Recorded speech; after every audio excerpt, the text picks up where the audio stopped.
first. Who's not going to play in the bowl game out of the ones we know Gould and Tolley and the guys that are in the transfer portal. Who else? Sure. Who else wouldn't play? Josh Gray is out with injury, and Damien Martinez. I think that's still pending. I'm not sure. I don't expect him to play. Now you're not expecting him to play? Yeah, I just think it's a matter of him just the shape of it. I'm just, we got to see what kind of shape he's in. He took a little bit of time off, so we'll see. What about Jaden Robinson? Jaden's playing, yeah. And Noble Thomas? Noble's out there, yeah. Practice today. So. Okay. Silas as well, I'm assuming. Silas, yeah. Practice today, yeah.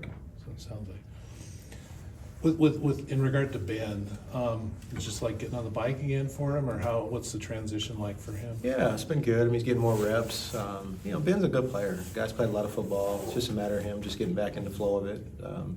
But he's been fine. It's been a pretty easy transition. How do you work out the backup quarterback? How do you just figure that one out getting reps. We'll see. We'll kind of make a decision once we get closer to game time. But we still got a lot of time. We still got a couple weeks of practice still. But yeah, that'll sort itself out. What's the bowl schedule in terms of you practicing through Friday or Saturday this week? Yeah, so we'll go kind of like a regular game week. So we'll go Monday, Tuesday, Wednesday, which would be our normal Tuesday, Wednesday, Thursday rhythm. Guys will go home, get a little time, then we'll rally back in Texas on Christmas, and then go Tuesday, Wednesday, Thursday, and then we play Friday. So they won't all be leaving from here. Then they'll just they'll rally from we'll fly them in from where they're at, and then we'll have some guys that are here that'll fly over with the group. How much different does Notre Dame? You feel like Notre Dame's going to look without their quarterback and running back? I mean, they got good players that are backing those guys up. The same way we feel good about our guys that are backing our guys up that opted out or transferred or whatever. So I'm sure, as coaches, we're gonna coach who we have. So I'm sure their mindset is the next guy's up, and so I don't expect it to look too different.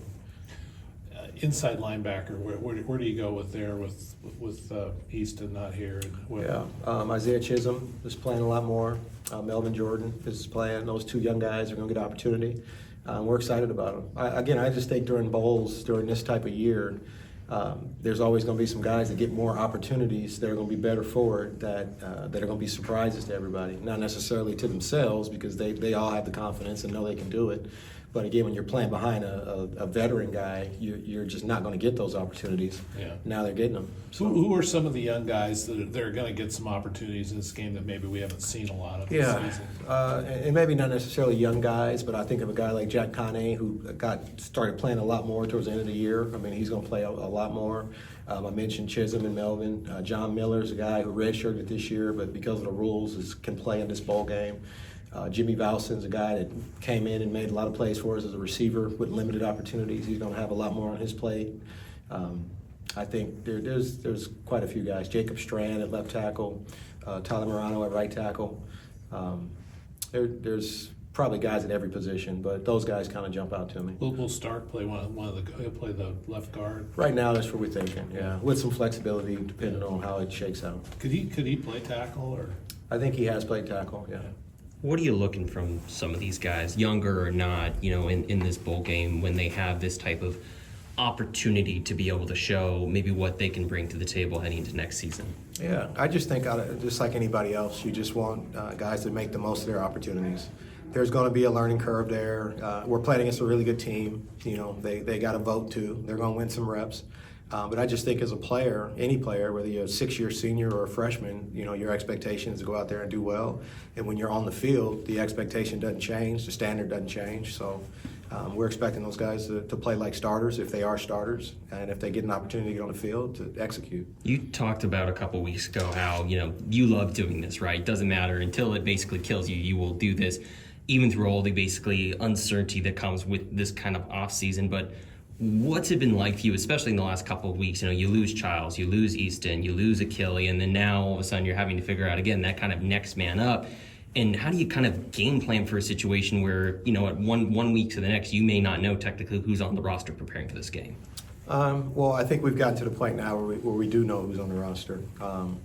But I just think it's the next man up mentality. I just think this is the way you have to go about it as a coach. I mean, football is different from every other sport because you have to assume injury. Like, that's just part of it.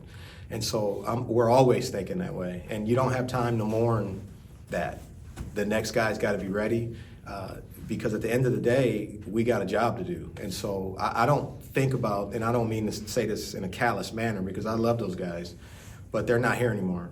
So I'm not thinking about them in that regard. We got other guys that are going to step up and are going to be better for the opportunity because I look at myself the same way. I mean, when I woke up 2 weeks ago, 3 weeks ago, wherever it was, I didn't know that I was going to be the interim coach and calling plays in this game. Didn't even think about that. But I am. And so I'm not worried about who's not here. I'm worried about the guys that are here because that's what they want too, because they deserve to be coached and we got to pour into those guys so they can be the best version of themselves. When was the last time you did a game plan and called plays in a game? I know you're involved in game plans. Yeah, but when were you last time you actually put one together and actually called one? Well, the short answer to that is I do that every week. Now, my ideas don't always, what I do is I go about this the same way I would if I was calling plays. That's just how you practice it as a coach. That's how I've done it. So every week I always have my own game plan for whatever opponent we're playing. And then I present my ideas. Some of them stick, some of them don't. That's just the nature of when you work as a collective. So I do it every week to answer the question. Now, in terms of me being in that chair and being in charge and knowing that that I was going to call it, 2015 was my last year as an offensive coordinator at Norfolk State. I assume as the head coach, you'll be on the sideline, not up in the box. For sure. Yeah. Who's going to be up in the box? John Boyer will be up there, and then Torrey Yield, who's been up there all year. So those guys will stay up there. Okay. And John will go up there and kind of help me be my eyes up there. Okay. He's a guy I trust, and he's called plays, and so the communication will be good. I think you mentioned this before, but you've been in this Sun Bowl stadium before. 19 years ago. Yeah, a long time ago. I don't remember much, to be honest. Which one was I was there. I was 20 there years ago. 20 years ago. when I was at Boise State. We played UTEP there, Okay, so I was just a regular game. Yeah. What do you remember? What do you remember? Is there anything unique about that place? I just remember it being really cool. I think it overlooked the mountains. If I remember, in the press box, looked at the mountains. I feel like the stadium was built into a mountain, if I'm not mistaken. Yeah. So it was a cool venue. But there isn't any. I mean, some stadiums, aren't there things you have to kind of prepare for a little bit? There's nothing that stuck out about it. I don't remember that. Not that in detail, no. Yeah. With Damien status out, Deshaun and Isaiah available? Yeah, Both of them? absolutely. Yeah. Okay. What is the mood of the team? With all these ups and downs, emotionally, with everything that's happened the last 3-4 weeks, what's the team at? I think they're in a really good place. Honestly, I think there have been more ups than downs. Like I get the perception of this whole thing, but I just think when change happens, opportunity presents itself, and a lot of these guys are getting opportunities that they didn't get. We got a new staff in here. Coaches are in here now. Players are meeting these guys. I think they're excited about the newness to it. I know this. I've been a coach. I've been on both sides of it. I've left and I've come in. And players they got short memories when it comes to coaching. Like, we feel like as coaches sometimes we impact these kids, and we do. But when they get new coaches, they kind of move on pretty quickly. And so that's just what I see. I see guys diving into new coaches. I see guys that are looking to impress new coaches. And so that's not a bad thing at all. It's just new. It's just different. So I just think if you choose to look at it in a negative manner, this will be the worst thing that's ever happened to you in the history of life. But it's really not that. It's just new opportunities for everybody to grow and create new mentors and mentees, and you get a new group of guys to coach, and you're a new coach coming in here. And I've always saw it as a positive thing when change happens. Now, maybe that's just me, but. Do you feel like the team kind of needed a couple weeks just to kind of process everything that happened? Or do you feel like it was really that quick? Maybe a couple days, I'd say. But I think just when you go through a season that we went through, well, I mean, the reality is we lost some really close games. Our season we could be playing in a playoff right now. And so that, to me, affected our team more so than anything. They needed to just take a deep breath from a long season to get ready for this bowl game. And the bowl game is going to be roughly a month or so outside of our last game. So I just think they needed some time off, finals, school. There's a lot on these guys' plates. They're not just playing football. And so I think naturally the end of the year just naturally brings that. Now, with what happened, yeah, you probably got to take a couple days just to figure out what's going to happen. But once that happens, once you know who the head coach is, who the coordinator is, who your coach is going to be, I think that settles itself. So. What's one message or maybe motto or theme that you find yourself kind of stressing to these guys a lot the closer that the bowl game gets? I just think we got to define our season, define our football. At the end of the day, what is this 23 team? What are people going to say about you? Because I think how you handle this game says a lot about you. Not so much winning it or losing it, but just how you go about it, how you prepare for it. Are you the same guy when stuff changes around you versus when everything is perfect around you? Because that's life. Like I keep telling these guys, like if this is the worst thing that happens to you in life, you are damn lucky. This is life. So how you embrace this thing is everything to me. How you go about it. So that's been the message. It's been pretty consistent that way. Is Everett Hayes, is he going to do Yeah. all the kicking duty? Yep. How do you feel like he's, just from a confidence standpoint, he hasn't kicked Yeah. extra points or field goals in a while? Yeah, he's practiced, so I think he's excited for the opportunity. We kind of went with the hot hand or the hot foot during the season, and I think he kind of understood that, and so now he's ready. I mean, before Everett got hurt, he was our starting kicker. So I think he's got confidence. The players have confidence in him. The coaches got confidence in him. So I expect him to go out there and be Everett.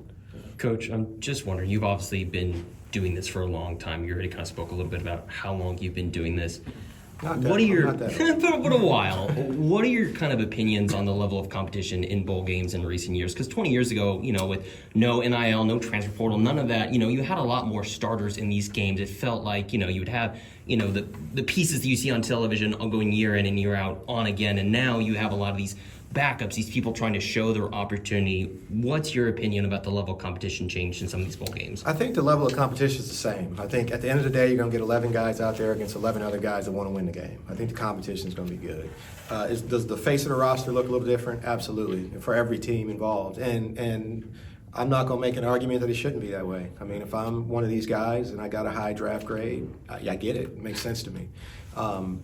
So from that standpoint, I just think for me the biggest question is in 5 years, how relevant will bowls be with the playoff expanding? And, that to me is the question I think college football's got to answer. What's your opinion on that? My opinion is that they should do a playoff like FCS. I'm a small college guy. We had a playoff in Division III, Division II, FCS. I like that. I just think that's sport. You don't know who the best team in the country is if you got to get enough people playing to figure that out. The team with the best record, I'm not sure. I don't know that they win the Super Bowl every year, right? They don't win the NCAA tournament every year. I think football is a little behind that way. And so I would be all about just a bigger tournament where you put teams in there and see what's up from there. If the Bulls want to sponsor them, if you want to have the first round of the playoff be the Sugar Bowl, so be it. Mm-hmm. Or you need to pay the players so that they play in these bowl games. Yeah. Because I think if I'm in charge of a bowl and I want the best players to play in it, there's got to be some incentive for those guys to do that the way the world is today. That's just my take on it. I'm not, it is what it is. Curious though. Yeah. That would be, my short answer without studying it or having any real insight on it. That's a good answer. Hard to hate what you saw in Missoula on Saturday. That's awesome. Yeah. Super fired up for those dudes. You talking about a cool. That's my experience in college football. Like I just think about what the playoffs means to that community and that stadium. They get home games. Like that thing is an unbelievable atmosphere. And I couldn't imagine what this place would be like if you were in a playoff game and you had it here in Reeser. I played at North Dakota State. I just it's pretty cool. It's a good deal. And you watch the March Madness every year. Like college football's losing out a little bit that way, but. Coach, regarding Damien, obviously the DA decided not to file charges. Scott Barnes lifts the suspension. Is that a coaching staff decision then to have him be questionable for this bowl game? No, it's just a matter of really him being able to play and be Damien. I just think when you sit out again, like aside from what happened, again, I don't know the other part of it. I'm just talking from a football standpoint. You got to be ready to play this game, especially at running back. Like you're going to take 20 to 25 hits. You got to be in shape to do that. It's got to make sense for him to do that, because again we got a game, and I'm all about the Sun Bowl. But Damien's got a whole nother season to play at Oregon State. we don't want to compromise that for one game, if that makes sense what I'm saying. And so we got capable guys that are more than ready to take on the load, that have been practicing the past couple weeks. And so that's where it's at for me. Did he come back from this break a little out of shape then, or? I'm not saying that. I just know that he hasn't practiced in a good amount of time. Sure. Did he practice today?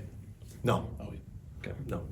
Where does that kind of final decision, I guess, come from? If Damien says, I want to play in this bowl game, say, for example, would you guys allow him to, or would you guys, again, look more towards the future and say, hey, you're not up to shape, we can't let you It's play? our job to protect the players, and we do that every day. And so, we'll cross that bridge when we get there, but the short answer is we're going to protect the players. Sometimes you got to protect the players from themselves, because the one thing I know about real players is that they always want to play, right? I get dinged up and it looks from the outside that, man, you might have a little something wrong with you. You need to go over there. No, coach, I'm good. Well, what do? You just ignore and let the dude go out there and play when you have a concern? Like, I'm a father.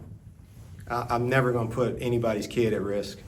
And so that's just how I look at it. So if it comes to that, I'm talking hypothetically, any player, not Damien, but any player, if I feel like it's in their best interest to not play because of how I feel or what I see and what I know from you just mentioning how long I've been doing this, then I'm going to always protect the player.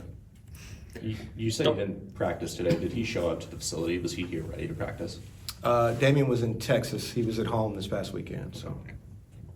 There was a lot of players last year that got a little taste of what a bowl victory was like. I know the year before, they kind of came into last season with a little bit of vengeance because they didn't win that bowl game. But last year, they were able to play really, really well and ended the season on a good note.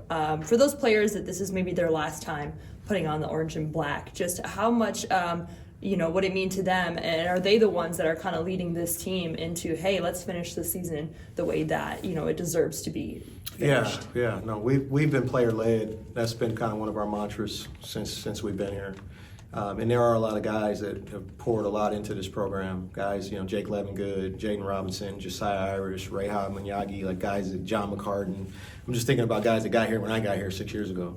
And so, it is those guys' last game. And so it is important that they go out the right way, and we send them out the right way, and we help them go out the right way. And I think our players, the underclassmen, feel that way as well. And the other thing I just think that's good about bowls is it's kind of you kind of wrap up a season, but it almost springboards your next season. So our young guys kind of understand that too. And we had that last year in Las Vegas. We were able to ride that momentum into the off season, and I think that helped us get off to a good start this season. So we don't take that lightly. We kind of understand what that is and how that works. And when you have success, you want more of it. And I think our guys have had success, and that's the expectation of our program now. Maybe a couple years ago when we lost the Las Vegas Bowl or the LA Bowl, it was cool that we got to a bowl, but that's not the standard anymore. The standard is to go to a bowl and win it, and so that's where we're at. Is Damien coming back here to Corvallis this week, or is he meeting you up in? I'm not sure, to be honest. I expected him to come back, but I'm not 100% sure. That's probably above my pay grade in terms of what his. This is starting to sound like he's not going to play. Yeah, I would tell you today, as I stand here today, he won't play.